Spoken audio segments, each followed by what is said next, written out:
बिस्मिल्लाहिर्रहमानिर्रहीम। मुझे सबसे ज़्यादा क्वेश्चन पूछा जा रहा है कि हम अपनी रजिस्ट्रेशन ऑनलाइन कर लें या बैंकों में जाएं। आज 27 जून है, हफ्ते का दिन है। मैं कुछ चीज़ें आज ना क्लियर करता जाता हूं। आप अपनी रजिस्ट्रेशन ऑनलाइन ही करें। अगर आप बैंकों में भी जा रहे हैं ना, तो बैंकों को भी जो ये आपको ऐप मिली हुई है ना रजिस्ट्रेशन के लिए, या मोरा की वेबसाइट मिली हुई है, वो भी आपको उसी से करके दे रहे हैं। कोई उनके पास अलग लिंक नहीं है। तो आप बजाय बैंकों के मुख्ताज होने के अपनी रजिस्ट्रेशन खुद कर लें। खुद नहीं करनी आती, अपने किसी रिलेटिव अजीज़ों का बच्चा घर में कोई भी है, क्योंकि इतनी इजी ऐप है कि आप उससे बड़ी आसानी से रजिस्ट्रेशन कर सकते हैं। क्योंकि हमारे मुल्क में बहुत सारा तबका ऐसा भी है जिनको मोबाइल वगैरह इस्तेमाल करना नहीं आता, तो वो परेशान है और वो इस चीज़ के वेट में है कि जब बैंक खुलेंगे तो हम बैंक जाएंगे, बैंक से जाके अपनी रजिस्ट्रेशन करवा लेंगे। तो याद रखें, इस बार फर्स्ट प्रायोरिटी जो है वो ऑनलाइन को ही दी जा रही है कि सारे काम ऑनलाइन ही हो जाए। तो जो अभी बैंक में कोई गया भी है, पहले तो बैंक वालों के पास ऐसा कोई सेपरेट लिंक नहीं है कि वो आपको इंटरटेन करें जैसे लास्ट सालों में होता था। अभी तक यही हो रहा है कि जो ऐप आपको मिनिस्ट्री ने दी हुई है, चाहे वो हज ऐप है या वेबसाइट है मोरा की, तो उसी से वो भी करके दे रहे हैं। तो मैं आपसे रिक्वेस्ट करूंगा, बजाय आप बैंक के ऊपर डिपेंड होने के अपनी रजिस्ट्रेशन खुद कर लें। वो आसान है और मुमकिन है कि यही सेटअप आगे तक भी रहे, प्रॉपर बैंकों वालों के पास ये चीज़ ना जा सके। ये मैं एक एहतियाती तदाबीर बता रहा हूँ। तो इसलिए मेरी ये रिक्वेस्ट है, जो बार बार ये सवाल करते हैं हम बैंक का इंतजार करें या खुद रजिस्ट्रेशन करें, चाहे कोई पाकिस्तानी है, कोई भी है, ओवरसीज़ है, कोई भी, तो आप अपनी रजिस्ट्रेशन खुद कर लें। नहीं आती किसी दूसरे से करवा लें। इसकी मैंने बहुत सारी वीडियो बना के अपलोड भी की हुई हैं।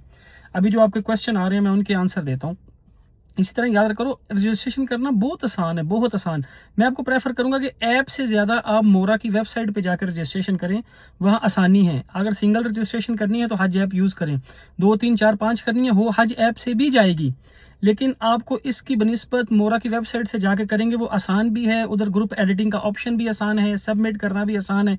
बजाय इसके है दोनों भी आसान, लेकिन एज कंपेयर इसके उस पर ज़्यादा आसान है। ठीक है, तो मोरा की वेबसाइट यूज़ करें। इसी तरह जो अपने रजिस्ट्रेशन चेक कर रहे हैं कि मेरी रजिस्ट्रेशन हो गई है कि नहीं, तो वो मुझे कह रहे थे कि एप्लीकेशन इंक्वायरी की ना, ऐप चल नहीं रही। तो याद रखो, जो मैंने लिंक सेंड किया था ना, जिसके आगे इंक्वायरी लगा हुआ है, अगर वो ग्लिच कर रहा है ना, एंड्रॉइड पे ज़्यादा कर रहा है, तो आप जस्ट मोरा की वेबसाइट ओपन करें, वो लिंक मैं शेयर भी कर दूंगा, तो उस उधर से वो सारी चीज़ें इजीली मिल जाएंगी। वो कोई मुश्किल नहीं है। पहला सवाल है, अगर आपने किसी खास साल के लिए हज की रजिस्ट्रेशन करवा ली है लेकिन इससे पहले वाला साल हज पर जाना चाहें तो क्या जैसे कि 28 29 30 की करवाई है या 27 में जाने का इरादा बन गया, 28 में करवाई 29 की थी, तो जा सकते हैं, कोई ममा। ये तो सिर्फ मिनिस्ट्री आपको एक पैकेज दे रही है कि आप, मुमकिन है कि ये भी ऑप्शन आ जाए कि आप अपने पैसे थोड़े थोड़े करके जमा करवाते रहें, जिस साल हो गए उस साल चले जाइएगा, मुमकिन है। लेकिन अभी तक वो यही है कि लोगों से इरादे ले रहे हैं, क्या लोग इस चीज़ में इंटरेस्ट लेते हैं 28 में, 29 में, 30 में, और जबकि लोग ले भी रहे हैं। और अगर कोई उससे पहले जाने का इरादा हुआ तो वो फिर भी बात बन जाएगी। अगर उसके बाद जाने का इरादा हुआ, सिर्फ प्री रजिस्ट्रेशन मैंने 27 की करवा दी, मेरा इरादा 28 का बना, तो 28 को चले जाइएगा, उस टाइम रजिस्ट्रेशन करोगी। कोई पाबंदी नहीं है कि जिसने जो करवा ली उसी में ही जाना है, ऐसा नहीं है, इसलिए कोई परेशान ना हो। अगर पहले से रजिस्ट्रेशन करवाई हो तो क्या दोबारा रजिस्ट्रेशन करवाना जरूरी है, या पहली रजिस्ट्रेशन काफ़ी है ना, दोबारा क्यों करवानी है, बस आपकी हो चुकी है। क्या एक साथ 2 मुख्तलिफ सालों के लिए हज रजिस्ट्रेशन करवाई जा सकती है? एक ही साल की करवाएं, जिस साल की करनी है। ऐसा थोड़ी है कि आप 28 29 30 सालों की करवाते फिर, बस जिसका इरादा है उसकी कर लें। अल्लाह ना करे उसमें ना बन पाई तो आगे साल और हो सकता है, उसमें कोई मना नहीं है। लॉन्ग हज या शॉर्ट हज में क्या फ़र्क है? कुछ फ़र्क नहीं, जस्ट डेज का फ़र्क होता है, सेम पैकेज होता है। एक के 40 दिन, अगर 38 से 42 दिन होते हैं, एक के 21 22 से 23 24 25 दिन होते हैं, बस बाकी सेम फैसिलिटी होती है। प्राइस क्या निकलेगी, ये भी क्वेश्चन बहुत ज़्यादा आ रहा है। आइडिया माइंड में रख लें, 13 से 14 लाख के बीच में। बाकी हतमी ऐलान गवर्नमेंट करेगी, लेकिन हज महंगा होगा, गवर्नमेंट भी प्राइवेट भी। प्राइवेट वाले तो 15 से ऊपर का माइंड रख के बैठे हैं। अगर किसी ने 2028 के लिए हज रजिस्ट्रेशन करवा ली है तो क्या 28 में दोबारा रजिस्ट्रेशन करवानी पड़ेगी, या पहली वाली रजिस्ट्रेशन ही काफ़ी होगी? 28 की जो आपने की हुई है इंशाल्लाह काफ़ी हो जाएगी।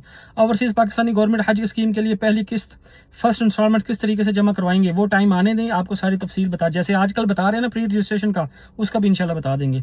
गवर्नमेंट हज स्कीम की पहली किस्त कितनी होगी, मिनिस्ट्री तय करेगी। 20% भी ले सकते हैं, 50% भी, ज़्यादा चांस यही है 2 किस्तों में क्लियर करेंगे। बस ये याद रख लो कि अगस्त के मिड में से पहले, मतलब 10-13 तारीख इस तरह का कुछ मिलता, मैं हतमी नहीं बताता, अगस्त के मिड से पहले सारी चीज़ें क्लोज होनी है, गवर्नमेंट और प्राइवेट की दोनों। कुछ दिनों बाद एक वीडियो बनाऊंगा, उसमें सारी गवर्नमेंट प्राइवेट की तफसील बताऊंगा, क्या क्या चीज़ें चेंज होने वाली है, DC कैटेगरी क्या है, D+ क्या है, क्या इसके वो शोगल मुगल है। लेकिन ये आम ही बंदे के लिए नहीं है, लेकिन फिर भी चल मैं बताऊंगा। अगर रजिस्ट्रेशन के दौरान तस्वीर या शनाख्ती कार्ड अपलोड ना हो रहा हो, बड़ा आसान तरीका जुगाड़ी, अगर आप उसके पिक्सल कम नहीं कर पा रहे 2 MB के बीच में, तो किसी को HD किए बगैर PDF सेंड करो व्हाट्सएप पे, फिर उससे उसको बोलो HD किए बगैर, ऊपर ऑप्शन होता है ना, उसको कैंसिल किए बगैर मुझे वापस भेज दे, तो वो पिक्सल बहुत कम रह जाएंगे, फिर हो जाएगी, पिक्चर भी हो जाएगी और आईडी कार्ड भी हो जाएगा।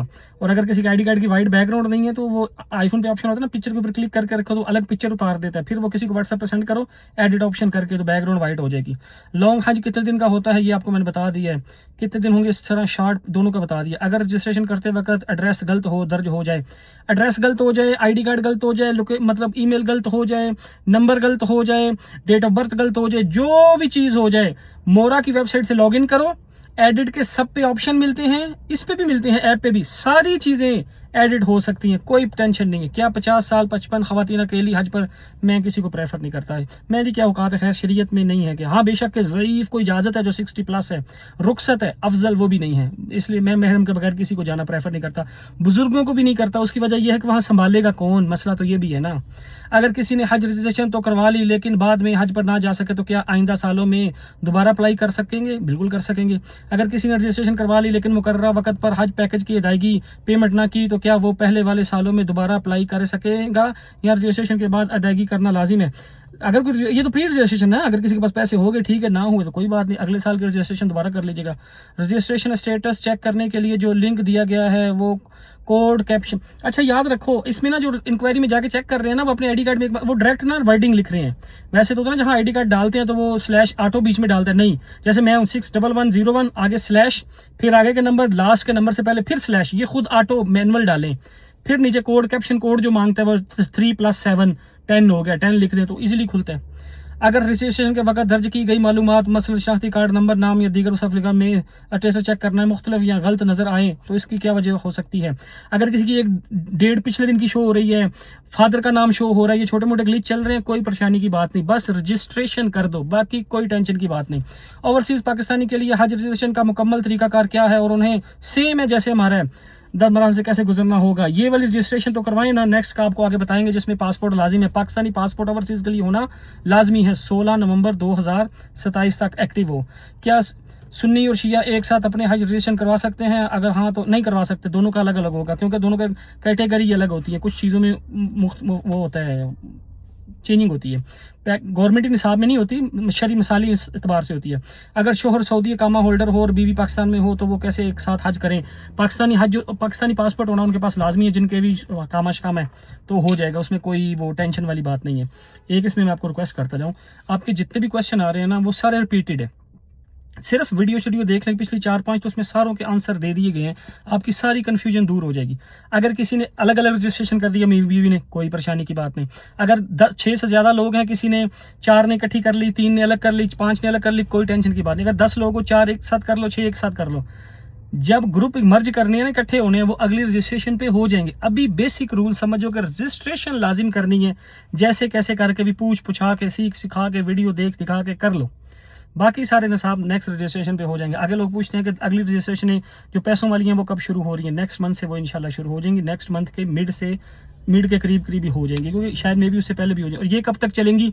मुमकिन है कि 10 तारीख से पहले ये क्लोज कर देंगे, ठीक है, ये जो 10 जून चल रहा है जुलाई से पहले, तो उससे पहले सारे रजिस्ट्रेशन नहीं करें। अच्छा, कुछ लोग कह रहे हैं अगर हम अभी रजिस्ट्रेशन नहीं कर सके तो क्या बाद में हमें मौका ही नहीं मिलेगा? तो याद रखो, अगर तो कोटा कंप्लीट ना हुआ तो मौका मिल जाएगा, लेकिन अगर कोटा इनसे कंप्लीट हो गया तो फिर नहीं मिल पाएगा। मतलब कि 1,80,000 कोटा गवर्नमेंट प्राइवेट का दोनों के लिए रजिस्ट्रेशन करना लाजमी है, तो चांस बाद में भी मिल जाता है अगर कोई कोटा बच जाए। तो ना हो तो फिर पहले फर्स्ट प्रायोरिटी रजिस्ट्रेशन करने वालों को ही मिलेगी। इसके अलावा कोई मुझे और क्वेश्चन याद नहीं पड़ते। इस तरह की बाकी मिलती जुलती चीज़ें थी, कोई कह रहा था मुझे कोड नहीं शो हो रहा, कोई कह रहा है ऐसा नहीं हो रहा, हालांकि ये सारे कम ऐप से इजीली हो रहे हैं। मैं फिर रिक्वेस्ट करता जा रहा हूँ, हज ऐप की बजाय मोरा की वेबसाइट से रजिस्ट्रेशन करें, वो इजीली आसानी से काम हो रहा है। और ये जो छोटी छोटी चीज़ें आप बार बार पूछ रहे हैं ना जितने भी जगहों पे, अगर आप पिछली 4-5 वीडियो जो मैंने अपलोड की हुई है ना सारी सोशल मीडिया पे, उनको देखेंगे ना तो ये सेम क्वेश्चन उन पर रिपीटेड पड़े हुए हैं।